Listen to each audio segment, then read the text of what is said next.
যে আয়াতে কারিমা এবং হাদিস পাঠ করেছি সবাই এর অর্থ জানে। আমরা যদি প্রত্যেকের তাকওয়ার গুণটা পুরোপুরিভাবে অন্তরে ধারণ করতে পারি, আমাদের সব সমস্যার সমাধান হয়ে যাবে। আর যে আমাদের দায়িত্ব আছে, আল্লাহ রাব্বুল আলামিন বহুত বড় ইমামতির দায়িত্ব, সম্মান, মর্যাদাপূর্ণ দায়িত্ব দিয়েছেন। যদি আমরা এর হক যথাযথভাবে আদায় করতে পারি, পাড়ায় মুসল্লিদেরকে নিয়ে আমরা শুধু নামাজ পড়লাম আর চলে আসলাম, এতটুকু দায়িত্ব আমাদের নয়।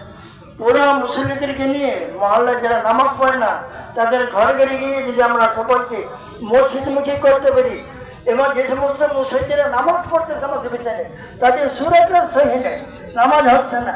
এজন্য আমরা তাদের জন্য তালিমের ব্যবস্থা, সূরা কেরাতের মস্কের ব্যবস্থা করি। ওই মুসল্লিগণ যদি আমাদের ছাত্র হয়ে যায়, তো ওই ইমামের বিরুদ্ধে